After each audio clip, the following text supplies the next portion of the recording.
Despite Elon and Trump having recent public disagreements, Elon is still applauding what Trump has been doing on the world stage, because what's not to applaud? Last night, Trump said Israel agreed to a 60-day ceasefire with Hamas, but Hamas, of course, rejected that today because they're basically a death cult or have a death wish.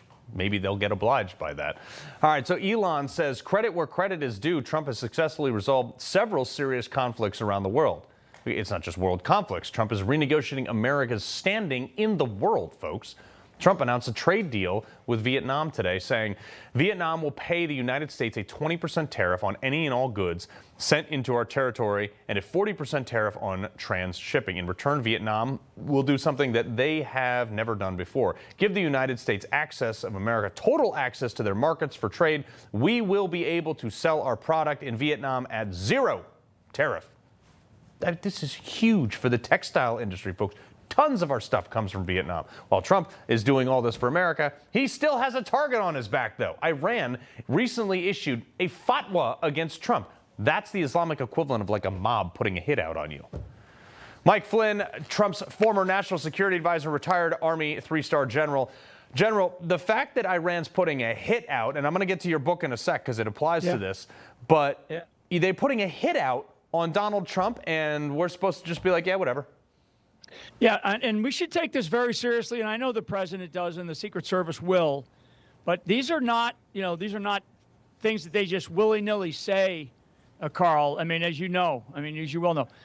And when they put these kinds of things out, it is a global warning, and it's a global, call to action for their people that are here in our country. Hezbollah and Hamas elements are in this country. We know that, and they've been here for a long, long time. They have already, there's already indications that they were involved in the last couple of, certainly one of the last two assassination attempts.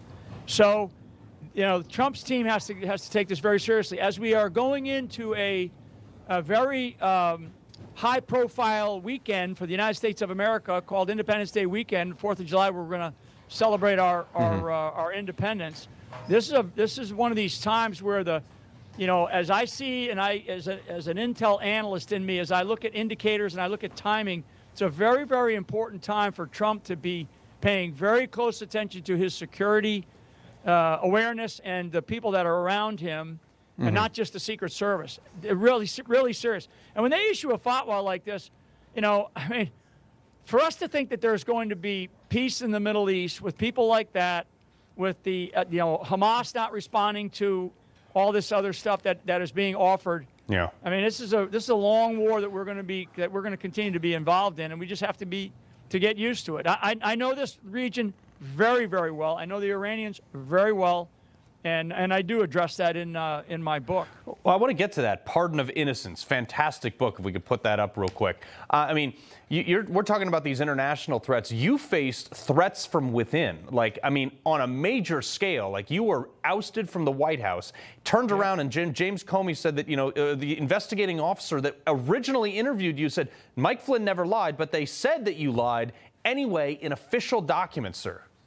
And they also said it in front of a court. So a prosecutor by the name of Brandon Van Grack, which I do mention in the book. So the thing about this book, too, it's a very inspiring call to action.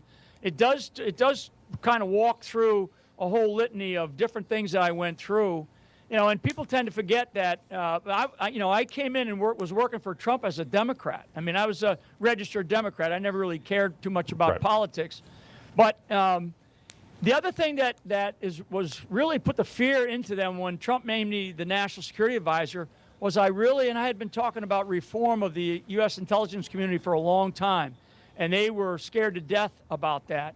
And I always have told people, Carl, that had I stayed in there would have been no Mueller investigation, period. And I lay that out in detail, particularly in one of the chapters where I talk about the kill shot from that really was initiated by Jim Clapper to David Ignatius of the Washington Post, and it was following a transition of authorities between Susan Rice and myself, which took place on January 9th, I believe, of 2017. And a couple of days before that, Barack Obama held a body inside of the Oval Office of all of his national security team, basically to talk about how to get me then how to get Trump. That was the sort of the conspiracy, if you will.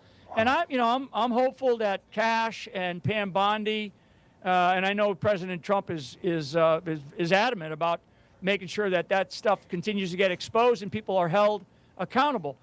All of this did tie into the Iranian nuclear deal, because this was one of the other areas back in the summer of 2016. I testified in front of Congress about Iran's nuclear capabilities. Right. And at that time, they were nowhere near where they were, here recently.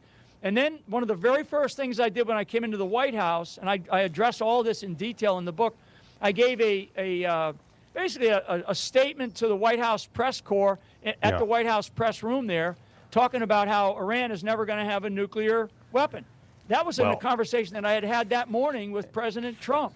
And so here we are, nearly 10 years later, Carl. Yeah, here we are. I mean, look, the book is fantastic. All right, Pardon of Innocence. You got to go out, got to grab it. General Mike Flynn, honor to have you on, sir. Anytime. Thanks, Carl. He loves the Constitution. He fights for what's right. He hates the bad guys. He's a freedom warrior. He's your freedom warrior. Watch Carl Higbie every weekday on Newsmax.